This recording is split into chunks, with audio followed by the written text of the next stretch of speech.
I'm Blitz, and in today's video, I'm going to be talking about the Object 263, one of my favorite tier 10s in the game.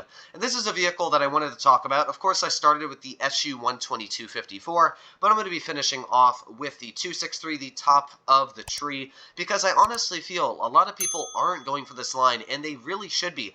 Every game I play, I swear in tier 10, I have a 268 on my team or the enemy team. And you never, ever get a 263, and I always find it the strangest thing, because not only does the 263 have a better armor profile in the front, in my opinion, it also has a way better gun, 3,000 to 856 damage per minute. It has great dispersion values, great aiming time, the average penetration is amazing, and even average damage of 460, matched with the only 7-second reload this tank has.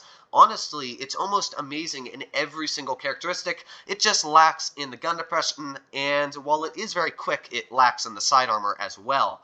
But overall, it's just such a fun tank to play, and I find it crazy that nobody really ever wants to grind down this line.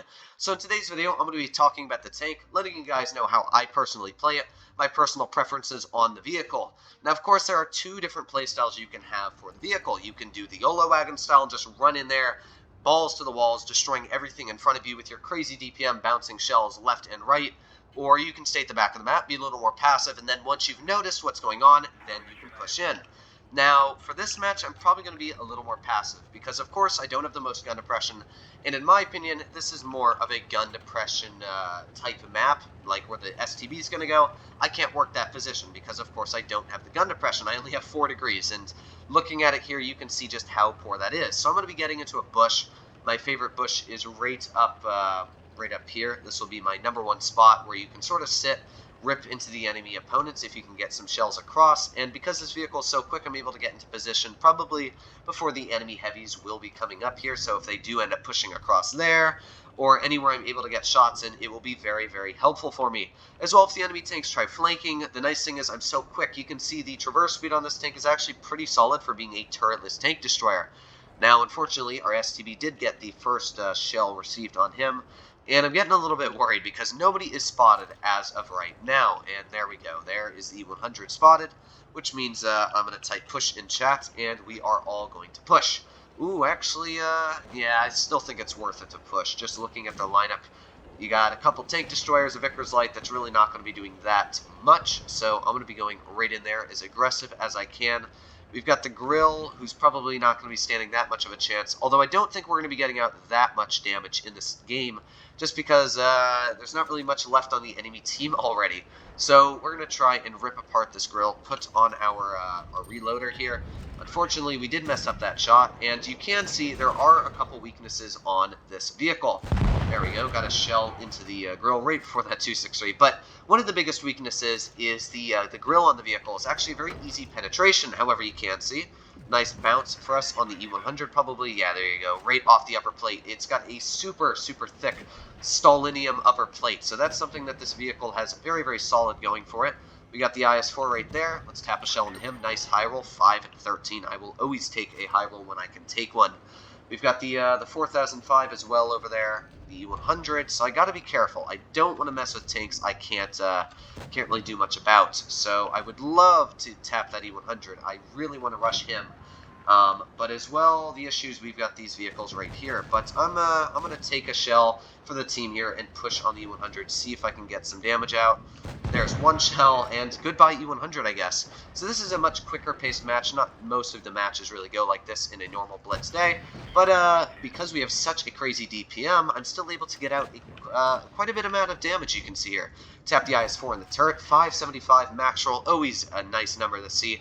And all that's left is the Vickers Light here, who hopefully we are going to be tapping. There you go, Vickers Light tapped, and that was a pretty simple match. Wasn't the most normal type of match you'd get. We did the correct job pushing there, and thankfully, because this tank has a lot of speed, it's able to be aggressive. We were able to still get out a lot of damage here, second on the team. I'm very happy with that. So let's get one more match out in this tank, seeing how we do. But but I'm really trying to get a match where you just show the true raw firepower of the tank, bouncing shells. It does really well against mediums. Now, of course, not against tanks like an STB, but if you are on a flat terrain, let's say on like Himmelsdorf, and you're up against any medium tanks, any vehicles that you can trade with, yeah, you can trade a lot harder than they're going to trade back with you. You do want to stay clear of tank destroyers, though. That's one thing I will say, because tank destroyers hurt. A 183, it's not that hard to go through the upper armor on this tank with a 183. You just have to aim for the lower plate. You can even pen Hesh on the side. You definitely want to be wary of the bigger guns in play.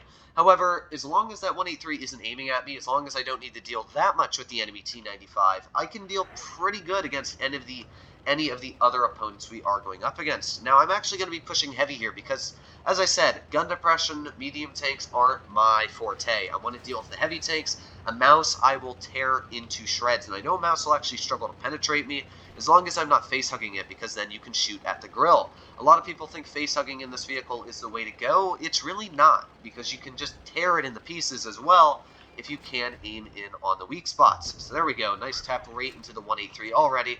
You can see we have a very solid camouflage rating on this vehicle, not really spotted until we are shot. That's because of its very sleek and low profile. I think it's about the same as the Object 268 on that. There is the enemy mouse, though, and unfortunately we messed up that shell, and yeah, you can see that was actually a lucky snap. Normally I don't expect people to just be able to snap shells like that right into my lower plate, but yeah, you know, give or take, sometimes shells do not like me in the best. So we're going to deal with the medium tanks over here first of all. Let's get a HE into the butt of that Leopard. That's got to hurt quite a bit. Let's wiggle it up. Alright, next we got the T55A. Going to put on our adrenaline. That's a nice tap. Another very high roll there. I will take all the high rolls I can get, and the enemy 55A is going to be dealing with my 120. So we're going to be pushing in here. I'm not sure why the 120 is asking for help. I am right to your guy. And there we go. Already taken out of the game. So we finished off their medium flank because I was able to get there quick enough. We're already sitting at 2,000 damage. It's literally been about a minute and a half, and there's still all the heavy tanks, pretty much full HP for us to rip apart. I did notice that my IS-8 got hit very hard there. But if I'm able to get behind these guys, yeah, that's going to hurt quite a bit. We're very quick, as you can see. I think it actually might go 55 kilometers per hour. I'm not sure what the top speed is on it. I know it's upwards of 50, though, which, yeah, that's going to help us getting into position here. We have the K91, who I'm going to focus on in a little bit. I want to take care of this mouse first because, yeah, the mouse has got a lot of hit points sitting on it. So if we can finish off the mouse, that is going to really, really clear off the enemy team. Of course, also, probably want to try and take out the T95 because that's a big gun. But really, that's it. The enemy team is already pretty much abolished. Let's load a premium round, finish off the mouse here. And now all we have left is the enemy K91. Now, of course, I'm going to have to drive all the way up here to get my gun depression over.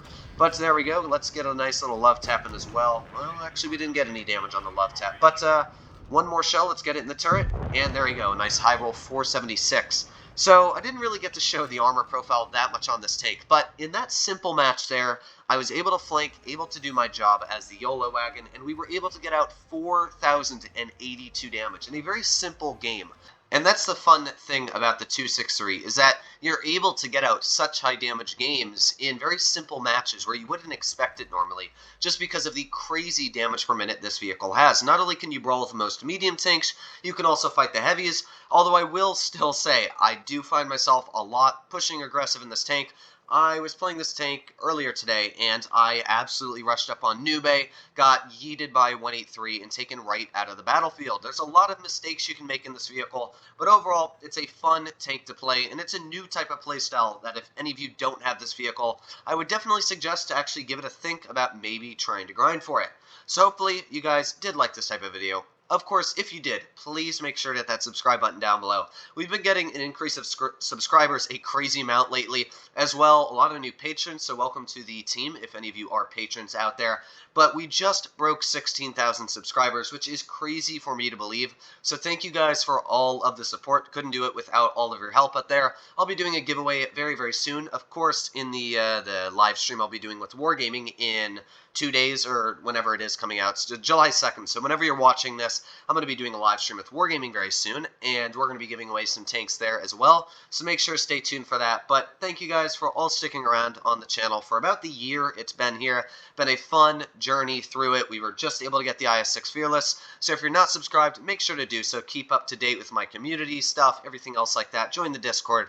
But other than that, guys, hope you're all doing well out there. Stay happy, stay healthy, and I'll see you in the next one.